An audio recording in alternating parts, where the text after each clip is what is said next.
I'm Lily. Today I'm going to read you a story, Ice Cream. Big Cat Level 9, Ice Cream. Okay, let's read it.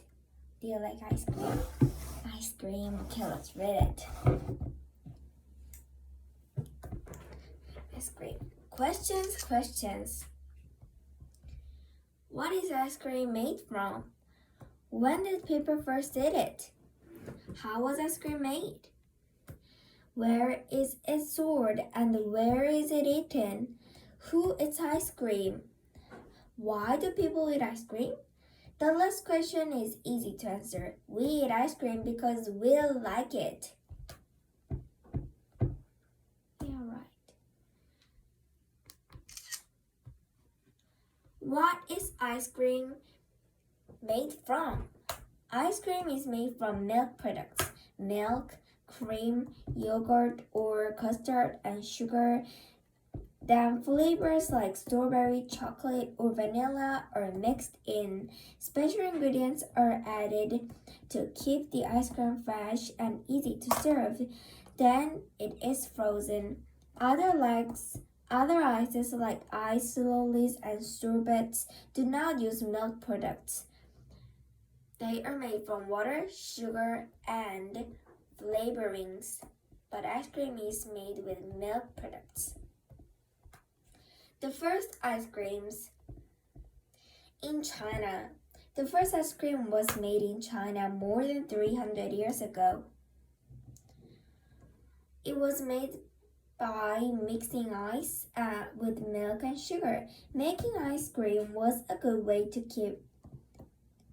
keeping milk fresh. It's freezing. In Roman times, thank Jupiter for the water ice. Okay, let's see. Then 1500 years later, the Romans made water ices. People say that the Roman Emperor Nero sent servants to the mountains to get snow and ice. These were mixed with juices, and honey to make their water ices. Marco Polo's ice cream secret. Marco Polo was a marchman from Venice in Italy. He traveled across China for 4 years.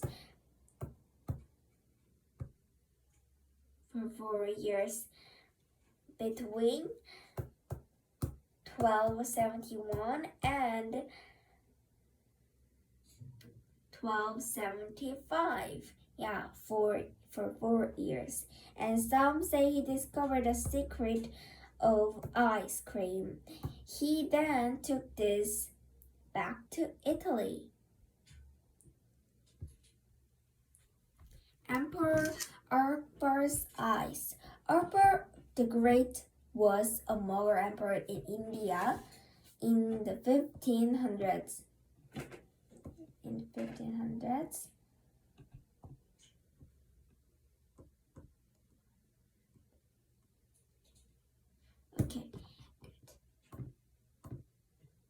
And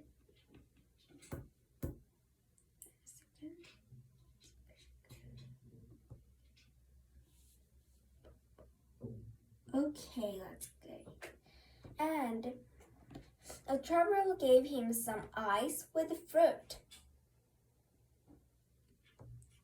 sprinkled on it. Stories say that Akbar loved it so much he asked for it every morning. Big blocks of ice were carted across the land from Kashmir to Delhi. It was a long way, and by the time the ice reached Delhi, it melted to a little couple. A royal treat. From Italy, the secret of ice cream spread to France and then to England. Not everyone could enjoy the ice cream. Ice cream was a luxury food for rich people only.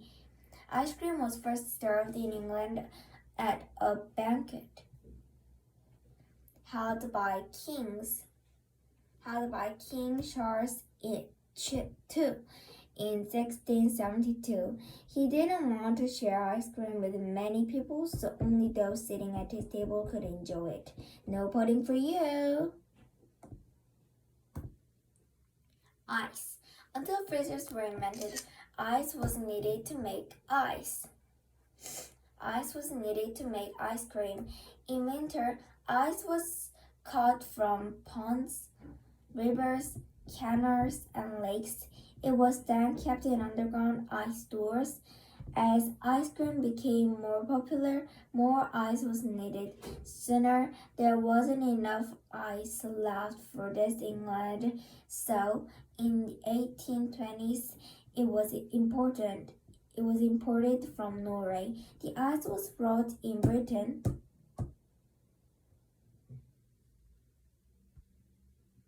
in big ships and stored it in specially built ice wells. Some large country houses had ice houses in their gardens to store the ice. Along came the freezer. Along came the freezers. Okay. At first, ice cream was mixed in a bowl or a bucket, and it had to be eaten as soon as it was made. In 1843,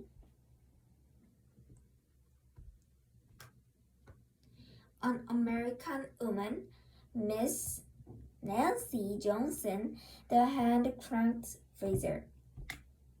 Now ice cream could be made much more quickly. By turning a handle, the ice cream mixture could spin round until it became frozen. In 1923, a freezer that kept ice cream frozen was invented, and that's when the ice cream industry really started. Soon, there were factories making ice creams, and more people could enjoy it whenever they wanted. Stop me and buy one. In early 20th century, the ice cream was no longer just a treat for the rich. It was stored in cafes and restaurants. And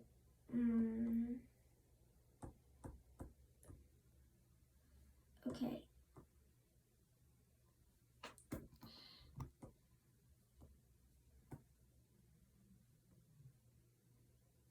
Ice cream sellers sold licks, a taste of ice cream on glass. Okay. And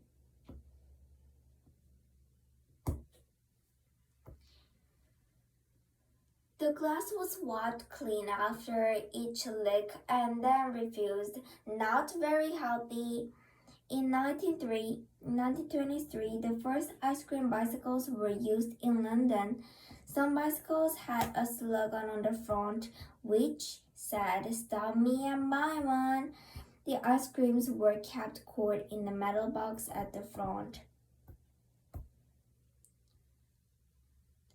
Now, you can buy ice cream wherever, everywhere. Supermarkets, ice cream mats, in the cinema, laser centers, at the zoo, fun fair, and on the beach. Where do you buy your ice cream? The ice cream cone. The ice cream cone is very important, I guess, isn't it? There are two stories about who invented the ice cream cone. No one really knows which one is true. In England in 1888, a cookery writer Miss Agnes Marshall wrote a recipe for cornets with cream. I invented the ice cream cone.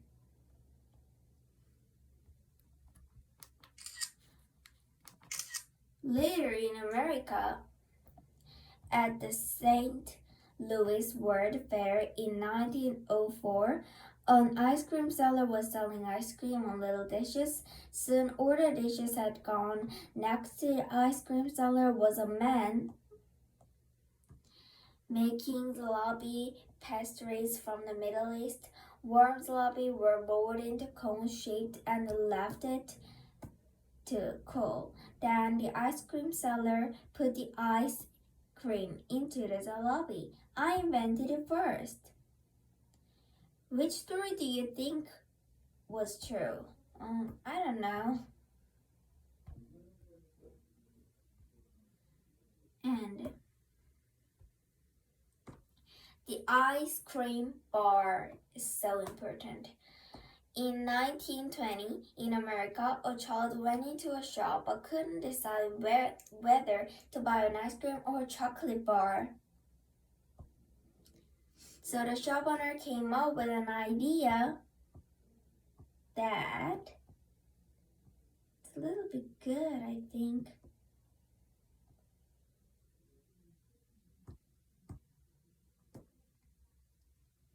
The chocolate-covered ice cream bar. He called it ice cream bar.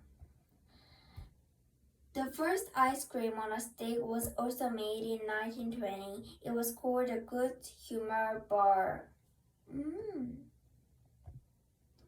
So, what a job! Today, ice cream companies pay tasters to eat ice cream. Oh, so good. I want to eat first.